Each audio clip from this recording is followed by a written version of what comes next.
Hello, friends, and welcome back to Malicious Compliance Stories. But before we begin, best way to support our channel is to leave comments, like, and subscribe with the turned-on bell so you don't miss the new video every single day. Here we go. My neighbors illegally expanded their backyard into the wetland located on my property. 4 years ago, I found a large, picturesque piece of land perfect for building my dream home. The land had everything: rolling hills, a small creek on one end, and a critical area marked as a wetland. The seller disclosed that a neighbor had encroached on the southwestern corner of my land, clearing about 4,000 square feet to give themselves a bigger backyard. They'd fenced off the area, set up a shed, flower beds, and generally acted like it was theirs. At first, I tried to handle the situation calmly. I went over and confronted them. They admitted what they had done and promised to remove everything. Over time, I noticed the shed had been moved, and the husband assured me they'd take down the fence too. The problem was, this corner of my property was out of sight, densely wooded, and far from the main access road. I was living far away at the time, so I couldn't check in regularly. I stupidly trusted that they would keep their word. Then, in September of last year, when I was finally ready to start building, I went to pick up my permits. I was holding them in my hands when one of the permit officers rushed in, saying they'd spotted something alarming in an aerial view of my property. A large section of the critical wetland area had been cleared. My heart sank. They immediately pulled back the permit, telling me I couldn't start construction until this major issue was resolved. I drove to the property, anger boiling inside me. Sure enough, aside from moving the original shed, the neighbors had done nothing. The fence was still standing, the flower beds untouched, and to my disbelief, they'd added a new shed with a concrete pathway leading up to it. I was livid. When I called the neighbor, he nonchalantly told me that he and his wife had divorced, she kept the house, and he never got around to removing the fence. It was clear they had no intention of fixing the mess they created. I wasn't going to stand by and let them walk all over me. I waited until the ex-wife got home from work. When I confronted her, she admitted they were on my property but didn't care. She even had the nerve to tell me that if I wanted their stuff gone, I'd have to do it myself. Her arrogance was the last straw. The next day, I came back with the crew. We tore down their fence, removed both sheds, ripped out the concrete pathway, and cleared out all the non-native plants they'd introduced. But that was just the beginning of my nightmare. The damage they caused to the wetland area was significant. I had to hire a wetland biologist for $6,000, pay $5,000 for a vegetation restoration plan, and $4,000 to resurvey and reflag the wetland boundaries since the neighbors had removed all the original markers. On top of that, I had to shell out $15,000 to implement and maintain the restoration plan and put up a $9,500 bond locked up for the next 3 years to guarantee I'd follow through. Over the next 5 years, my property will be subject to random inspections by officials to ensure the restoration is proceeding according to plan. But today, after a year of battling through red tape, dealing with massive expenses, and enduring the sheer frustration of it all, I finally got my building permit back. If it wasn't for those deceitful neighbors and my naive trust in others, I'd already be living in my dream home. Update. I wasn't about to let them get away with it. I hired a top-notch lawyer specializing in property and environmental issues, and we're going after them for every penny they cost me. Wetlands are a super touchy topic, and they're about to find out just how serious this can get. If they thought they could trample over my rights and get away with it, they're in for a rude awakening. And our second story. A-hole co-workers and boss get what's coming to them. So I lived in a college town and waited tables at a restaurant for a little over a year. I planned on going to school but had problems with my financial aid and didn't have parents to fall back on, so instead I worked my butt off and partied even harder. I generally liked my job for a while. I made decent money for being 19 years old, and my coworkers and I drank and partied together frequently after our shift. The only obvious downside from the beginning was that both our kitchen manager and general manager had serious anger issues. Like to the point that they had both been ordered by corporate to go through anger management classes in order to keep their positions in the company. Our GM was especially notorious for making every single new person cry at one point or another. Knowing this from the beginning, I developed a F you attitude, which actually made him respect me more in the long run. Anyways, So one night, while at a party with coworkers, I decided to leave early because I had to be to work early in the morning for my second job.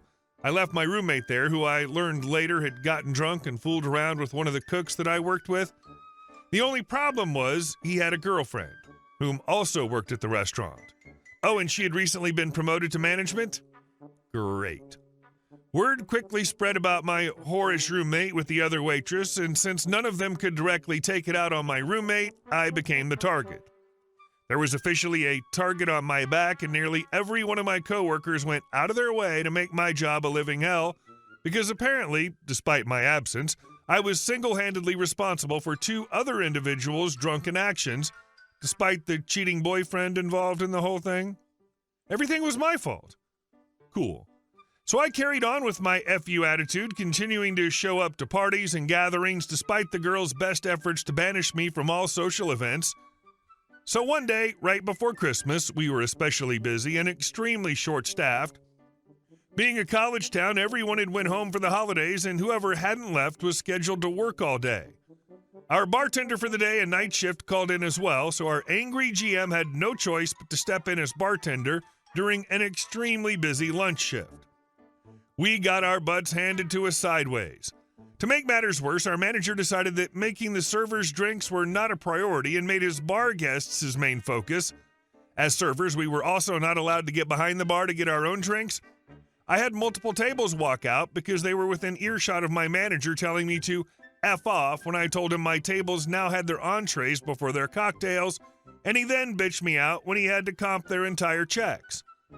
Add in the fact that all of my coworkers were being a bag of C-words, and I was just daydreaming about walking out. So the rush ends, the restaurant empties, the entire dining room looks like a battle zone, everything inside is trashed and depleted entirely. I'm getting ready to hustle and get things back in order to prepare for the dinner rush, and what do I see? Every single server except one immediately clocks out and sits down to take a break. And they go on to whine about how they've been there all day and they're starving and need a break. I'm like, we've all been here all day. You guys expect me to single-handedly put this restaurant back together after this crap show we just endured? They all just smirk at each other and go on to eat their food. I had officially reached my effing limit. So I print off my report, gathered the cash that I owed to the restaurant, and walked into the manager's office. He snatches the money out of my hand without a word. I walk back out into the dining room and calmly go over to the employee closet and decide to put on my coat and gather my things. At this point, I can just feel the multiple stares burning a hole in the back of my head. I just smiled, closed the door, walked by the B word sitting at the table and said, "Have a great night, guys," and walked out of the restaurant. I could feel the panic ensue as I exited the building. We were already short-staffed as it was, and me walking out put the final nail in the coffin. My manager blew up my phone all night, apologizing for being a jerk and begging me to come back to work. I explained to him that while he was indeed a jerk and I appreciate his offer to let me keep my job, there was no way in hell I could return to work after royally effing over every single person working that day. I went on to receive nasty messages and comments on social media afterwards, which made it all the more satisfying seeing how they'd all gotten their panties up in a bunch over my walkout. I normally would never do that at a job and haven't since, but seriously, those B-words had it coming. Sometimes you gotta do what you gotta do. Sounds like you already had a second job to fall back on, so good for you. That sounded like it was incredibly satisfying. And our last story. How dare you be naked in your own house? So I have a wife who works from home and takes care of all the house stuff while I spend most of my time at work. One day during a pretty regular afternoon, I got a phone call that kicked off one of the weirdest situations of my life. "Hello," my wife Dasha sounded anxious. "There's a woman in the house. She just walked in without knocking and started looking around the rooms." "What? What woman? Do you know her?" My brain was trying to make sense of the situation. "No, I was in the shower and thought our son had come home early from school. But it's some random lady and she says our house is up for sale." "You're home alone? Lock the doors. I'm coming right now." I bolted from work and rushed home, my head buzzing with questions. Who was this woman? And why on earth did she just walk into our house? When I arrived, things had escalated. There were cops outside. Dasha was on the porch, visibly shaken, and this strange woman, who looked a bit out of it, was loudly arguing with an officer. As I got closer, the situation became even more ridiculous with each word I heard.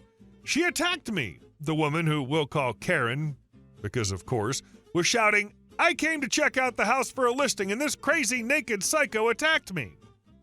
The cop gave her a skeptical look, then turned to Dasha, who was wrapped in a bathrobe all the way up to her neck.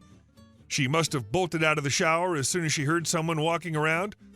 My wife's super petite, by the way. "This is our house," I firmly said. "We're not selling it." "We're not selling anything," Dasha added, still shaken. The cop nodded and handed us a printout of the real estate listing the woman had seen. That's when we realized what had happened. The address was similar, but it was actually for a house on the next street over. "This isn't our house, Karen," I said, trying to stay as calm as possible, though I was fuming inside. "You've got the wrong place." Karen's face went bright red with rage, and she started breathing heavily before blurting out, "I was still attacked. That crazy naked lady is dangerous. I could barely breathe. She was trying to force me out." Dasha gave me a look that screamed, "Are you seeing this madness?" The police were clearly losing their patience too as Karen's story kept changing. First she said she was there for the house showing, then she claimed she didn't even know where she was, and finally she just started cursing at everyone around her. In the end, we decided not to press charges. Our son was due back from school soon, and we didn't want him to witness this circus. Karen was escorted out, and we were promised that the situation would be handled. We were finally able to breathe a little, or so we thought. A few days later, Dasha stopped by her dad's work for lunch. She walked into the store, and who would you guess was standing behind the counter? Karen. As soon as Karen saw Dasha, she started screaming, "You! What are you doing here? Are you stalking me now? Get out of the store right now!" Dasha was so stunned to see her again that she was literally frozen in place. What Karen didn't know was that Dasha's dad owned the store and had been watching everything unfold from a few feet away. "What's going on here?" Dasha's dad asked, glaring at Karen. Not realizing who he was, Karen snapped back, "That bee is stalking me. She already attacked me, and now she's followed me here." Dasha's dad, who was clearly used to this kind of behavior from Karen, took a deep breath and said, "Karen, you're fired. You've been ruining the atmosphere in this store for a while now, and you've been terrible at your job. I've been putting off this decision, but now it's clear. You're done here." Karen went silent for a second, then suddenly yelled, "No, you old fart! You didn't fire me! I quit! Go to hell!" She threw her apron down and stormed out. Dasha's dad just said, "Well, that takes care of that." At least now he didn't have to pay her for the week. Hey guys, thank you all for watching the video. I'll see you in the next one.